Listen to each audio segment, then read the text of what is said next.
Hello friends, welcome on my channel. In this video, I'll discuss how to do one sample t-test.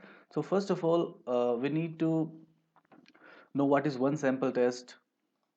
Friends, this is the test we use for the purpose of testing significance of the mean.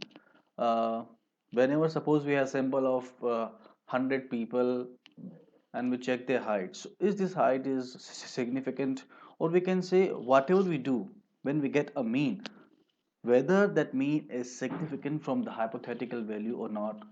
For that purpose, t-test is used. A very simple example is individual coefficient in regression model. So where a null hypothesis is that that value is not significant. That coefficient has no value in explaining our dependent variable. So for that purpose, our hypothetical value is 0.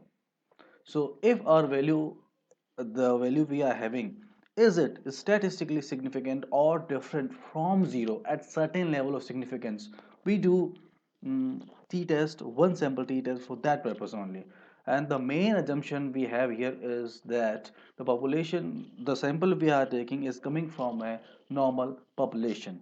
So okay, now lead, I will use Excel, that is freely available software to everybody.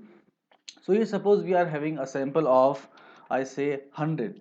Suppose a sample of 100 observations, for which I am just generated sample values by rand between function from 5 to 15.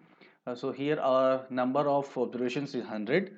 Their mean from the average function, sample deviation from sample standard deviation function I have computed here.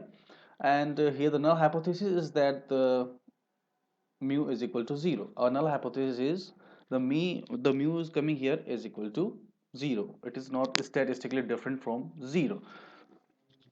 It could be any value. For ease of understanding, I have taken it's equal to 0.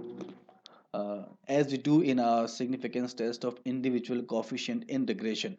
Okay, friends. So this is the way we compute test statistics for our sample. The x bar we are using is the sample mean. It's 9.72. I have taken here.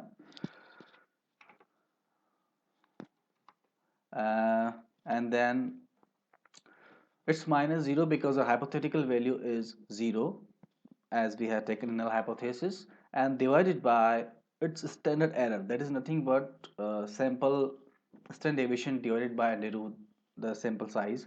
So here s1 is 3.4, we can see from this sample standard deviation, and divided by the sample size, that is 100. It comes to be 30.96, and then we are computing critical value from the Excel function itself, t inverse 2.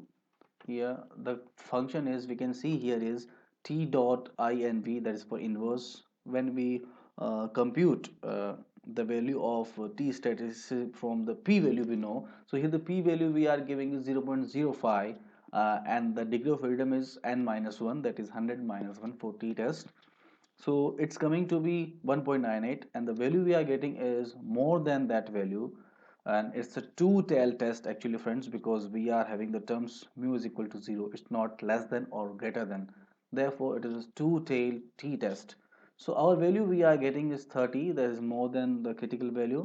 So here we reject the null hypothesis and say sample mean is statistically different, significant at 5% level of significance.